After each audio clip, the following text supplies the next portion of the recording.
What's up? What's up mga langga? Happy morning. Happy morning, happy udto ay sa ating lahat. Magandang tanghali po sa ating lahat mga langga. Katapos ko lang pong maligo. And mama ko po ay natulog po siya dahil wala po siyang tulog kagabi. Dahil po sumasakit na naman yung tiyan niya. So, kahit na ano na lang ginawa ko mga langga. Siguro dahil nga sa lamig daw dito. Yun yung sabi ng iba. Kaya nagluto ako ngayon mga langga ng tanghalian. So, meron ako ditong tulingan. Walang ibang isda mga langga na tinda doon sa purok. Ito lang talagang tulingan. Tapos, lalagyan ko siya ng itong patola tsaka okra. Tapos, meron ding alugbati. So, yan mga langga, nagpainit ako ng tubig. Tapos, nilagay ko na yung mga aromatics ba? Mga lamas. So,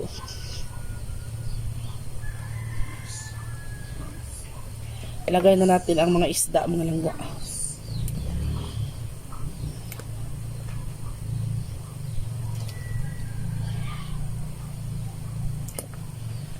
Kasi madali lang namang lutuin ang patola at saka okra. Ayan.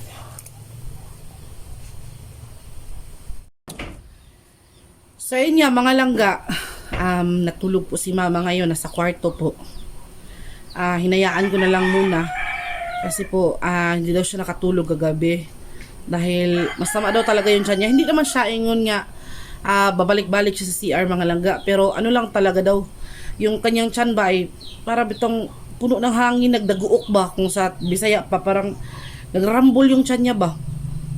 Pinainom ko na naman siya ng Crimil S kasi baka hyperacidity, pero hindi naman po hyper daw. Mag-ano lang talaga, parang daguok yan dyan ba, puno ng hangin siguro talaga dahil dito sa amin kasi sa bukid mga langga, napakalamig. Kaya siguro ganun, pero ano ko naman siya mga langga, meron naman siyang makapal na carpet, makapal na kumo talaga. Wala kaming foam, pero may banig naman kami.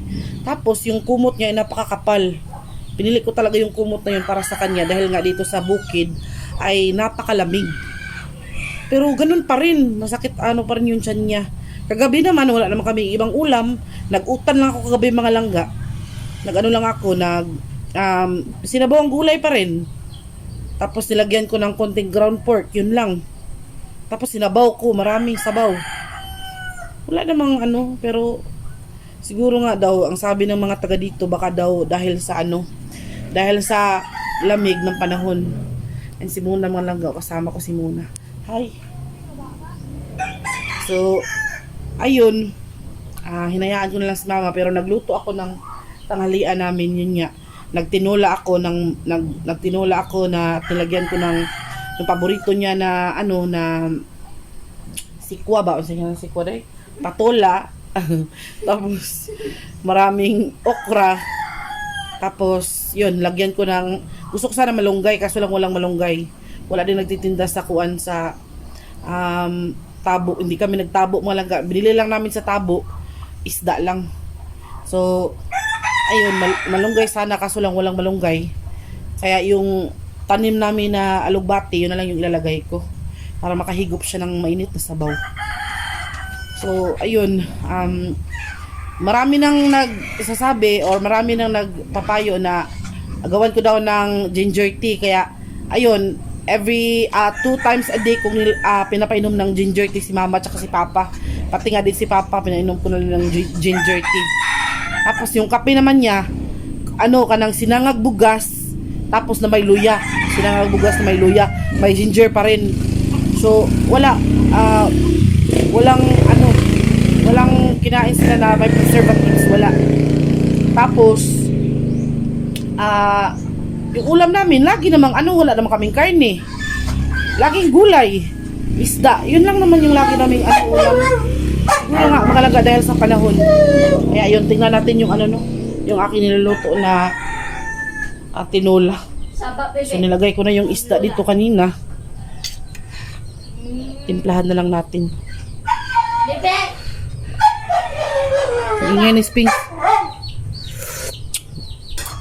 tama na yung timpla, lagay na natin ito mga langga. Maraming patula, tsaka okra. Yan o. May okra sa ilalim nito. Mga baby okra. Yan o. Lagay na natin lahat.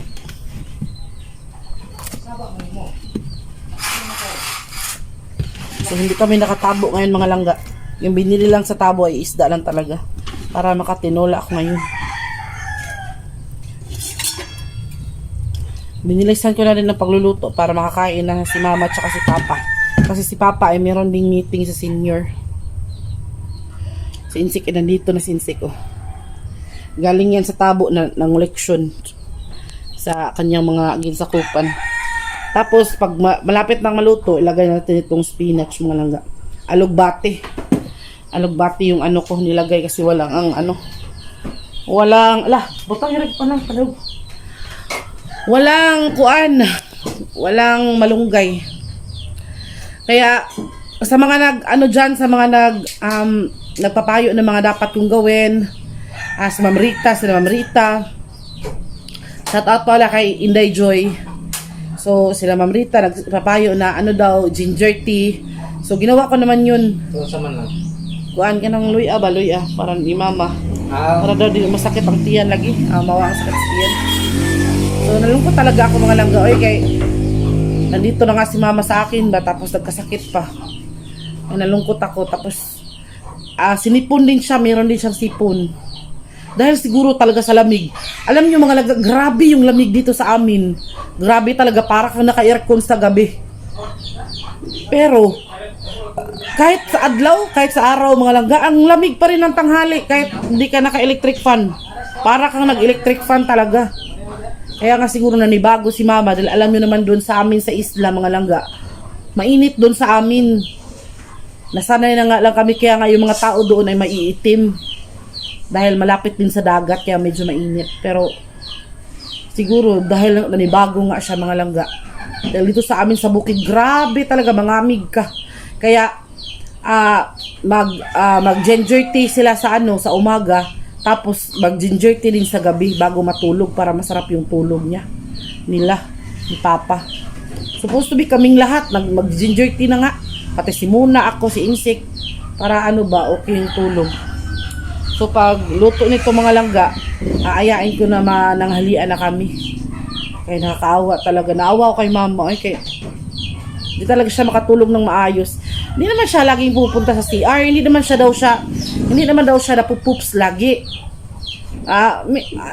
Normal lang yung pagpoops niya. Pero yung tiyan niya, nagdagahay ba kung sa Bisaya? Bitaw, ano ba yung sa Bisaya? Tagalog sa nagdagahay. Yung para bang, nagdaguok daw. Para daw yung tiyan niya ay, marami talagang hangin sa loob. Kaya sinahaplasan ko yan lagi. Sabi nyo, maghaplas ng efficacent. Hindi efficacent yung haplas ni mama. Panyawan talaga yung maanghang na panyawan ba. Yung lagi niyang hinaplas. Yun. Sus. Pero okay lang mga langga, at least nandito siya sa akin. Maalagaan ko siya. Kaysa nagkaganito siya doon sa amin. Wala talagang mag-alaga sa kanya doon. Yung ibang kapatid ko naman, wala naman silang doon. Wala naman silang pakialam doon. Kasi sarili lang ng pamilya yung iniisip nila. Iba talaga kapag hindi siguro pareho. Kasi para sa akin, kahit siguro ilan yung mga anak ko, kahit marami na siguro kong anak, hindi ko pa rin kakalimutan yung obligasyon ko bilang anak sa magulang ko. Kasi hindi tayo lalaki na ganito, hindi tayo nabubuhay, hindi tayo makahanap ng mga happiness sa buhay, hindi tayo pinalaki at binuhay ng mga magulang natin. Kaya yung responsibility natin, hindi yan natatapos dahil nag-asawa ka na. Habang buhay yung responsibility mo, dahil kahit anong gawin natin, hindi tayo makakabawi sa mga magulang natin. Hindi natin sila mababayaran sa lahat ng mga sakripisyo nila sa atin. Ay para sa akin, habang buhay ako, may responsibilidad ako sa mga magulang ko. So yun. Pero yung iba yun din yung yung mindset nila doon. Pero ginagalang ko naman yun. Iba-iba naman tayo ng paniniwala. Para sa akin, yun yung paniniwala ko. hindi nasusukat or hindi nagtatapos sa pag-aasawa mo yung obligasyon mo sa mga magulang mo, dahil hindi ka magkakaroon ng asawa, hindi ka magkakaroon ng happiness kung hindi ka binuhay at pinalaki nila. Kaya yun, ganun ko kamahal yung mga magulang ko. Sayang nga wala na yung papa ko, pero andito naman si Papa Levi, kaya doon ko din binubuhos yung pagmamahal ko sa kanya bilang papa, kasi mabait din naman si Papa Levi. Kaya yun, so yung tinula natin ay hapit na maluto. So magsukad na ta mga langga. Pakita ko sa inyo si mama. Dito siya sa kwarto mga langga, natulog.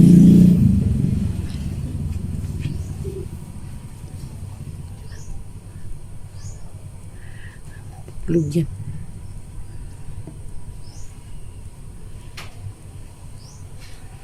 So ito yung kwarto nila. Hindi niya nilakihan yung pagbanig kay siya lamang mag-isa na tulog. Ito lang yung banig namin, no? Sarado natin. Sarado. Ay, sorry.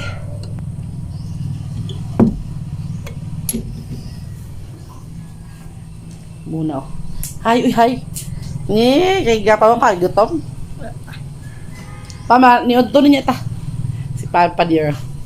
Kaya mag-meeting, mag-inana ka mag-meeting mo? Mag-inana ka mag-meeting mo? Mag-uniform ka? Aw. Niod to na kita karon. Ayan mga langga, nakasukad na ko. Ayan o, yung aming tinola. Tapos yun kay mama. Si Muna, at saka si Father na gwapo. Gisingin natin si mama mga langga. Gisingin natin. Okay, mga onata.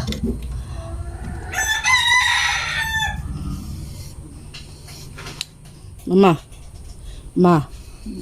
Manid to ta. Nana. Makahigup ka sa baw. Dali na.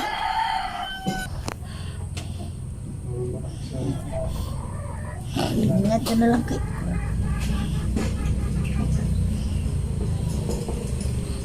Ano man si daddy mo? Baboy. Baboy.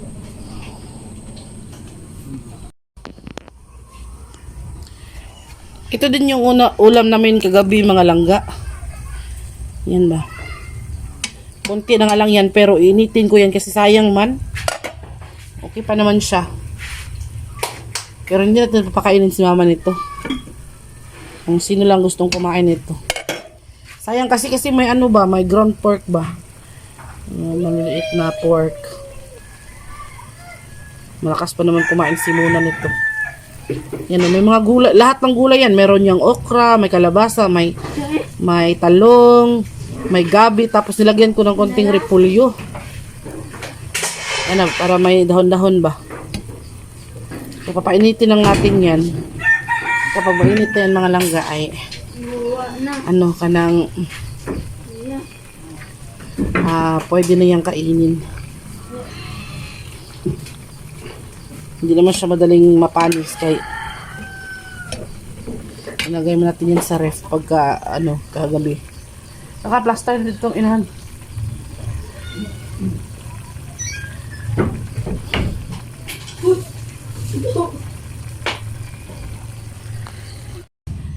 So ito na mga langga, ito na yung aming paniod to, no? Ang aming utan, ito kay mama. Tapos sa aming lahat. Tapos yun, merong yung gulay. Tapos ito naman, meron ka kong leftover kagabi na lumpia. Yung gawa ni may timang na lumpia ba? Yung gawa ko kasi ay naubos na. Si Muna, si mama. Kumusta man yung pakiramdam ah? Nakatuhog ka? Higop og sabaw. Ugayo. Yan, si Father, gwapo. Of course, si Insect. And of course, yours truly. Diyan? Ito naman, pagkain ni Sphinx, mga langgaw, ginawa ni Insect. So, mamaya, kain na tayo no, pagkatapos ni Insect magpakain. Tabo din ngayon dito sa amin, mga langga. Ayun yung mga langga, tabo din ngayon dito sa amin. So, yung binili namin doon, isda lang.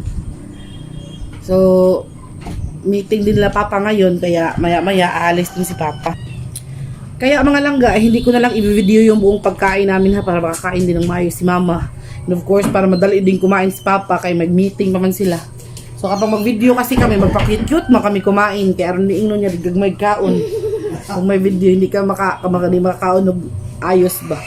Eh mapangit din mag-video tayo no na kuan ka nang may kasama tayo sa bahay na kuan masama pakiramdam.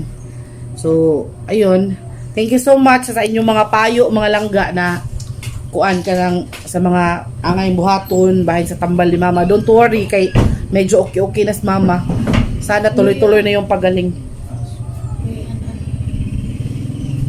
So ayun mga langga no.